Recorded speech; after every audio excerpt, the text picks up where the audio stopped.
আজই ডাউনলোড করুন আর এনজয় করুন আপনার পছন্দের শো। বিশ্বাসে ফাটল কিভাবে ধরাতে হয় তা আমি খুব ভালো করে জানি পার্বতী। Massive attack. আবার ঠিক কথা যে ময়নাকে তুই নিজের কাছে রাখবি তোর বাড়িতে। আমি না চাই না আমার জন্য তোমাদের সংসারে কোনো অশান্তি হোক। শোনো, সুবুদ্ধিকে না আমরা কথা দিয়েছি, আজ থেকে তোমার সব দায়িত্ব আমাদের আমাদের। লক্ষ্মী মেয়ে আমার, আসলে হারাবাতে বংশের মেয়ে তো ভালো করে খেতে পেতে না, তাই মাথাটা নিরেট হয়ে গেছে। কার সঙ্গে লড়তে নেমেছে বলে গেছে। এইবার বুঝবে কার সঙ্গে লড়ছো। এই যে যা পায়ের নিচে বসে আছো, এরপর গোটা পরিবার আমার পায়ের নিচে বসে থাকবে। দেখছো এটুকু সময় কেমন ঘরের চেহারা ফিরে গেছে। তোমাকে যে কি বলে ধন্যবাদ দেব পার্বতী, তার ভাষা আমার জানা নেই। এত কিছু ঘটে যাওয়ার পর তুমি সব কিছুকে কিভাবে সহজ করে মেনে নিলে। তোমাকে না আমি নতুন করে চিনলাম। সত্যি তোমাকে দেখলে আমার শ্রদ্ধা হয়। তা কি করা উচিত ছিল আমার? রাগ করতাম, ঝগড়া করতাম, চিৎকার করতাম, তাই করতাম? তোমার জায়গায় অন্য কেউ থাকলে তো সেটাই করতো গো। এমনকি আমি থাকলেও সেটাই করতাম। সেখানে তোমাকে এরকম ভাবে দেখে আমার খুব অবাক লাগছে। দেখো ময়না, তুমি আর সোম দুজনেই একটা পরিস্থিতির শিকার হয়েছে,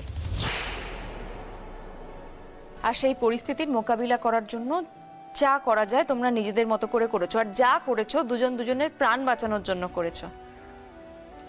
আর কি জানো তো, একটা সম্পর্কের ভিত অনেকটা দাঁড়িয়ে থাকে বিশ্বাসের ওপর।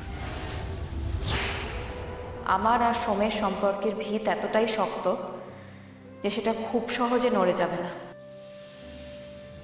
বিশ্বাসে ফাটল কিভাবে ধরাতে হয় তা আমি খুব ভালো করে জানি পার্বতী। তুমি শুধু দেখতে থাকো।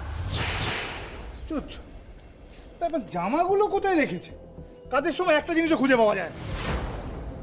পারু, পারু, ওই দেখো স্নান করে বেরিয়ে জামার জন্য বোধহয় চিৎকার করছে। এক্ষুনি না গেলে চেঁচিয়ে একবারে সারা বাড়ি এক করবে।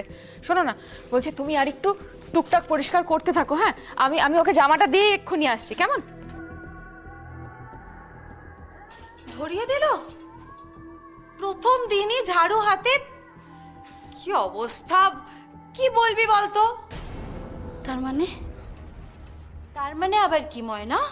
পরিষ্কার বুঝিয়ে দিল তোকে যে এই বাড়িতে থাকতে গেলে বসে বসে খাওয়া যাবে না, কাজ করে তবে খেতে হবে। বুঝিস না নাকি? হে বাবা, ছি, এমন ভাবে ভাবছিস কেন? তোদের বাড়িতে কি আমি এই প্রথমবার এলাম? ছোট থেকে তো কত এসছি, নিজের বাড়ির মতোই তো। এইটুকু কাজ করলে কি আর চায় আসবে? তাই তো, তাই তো।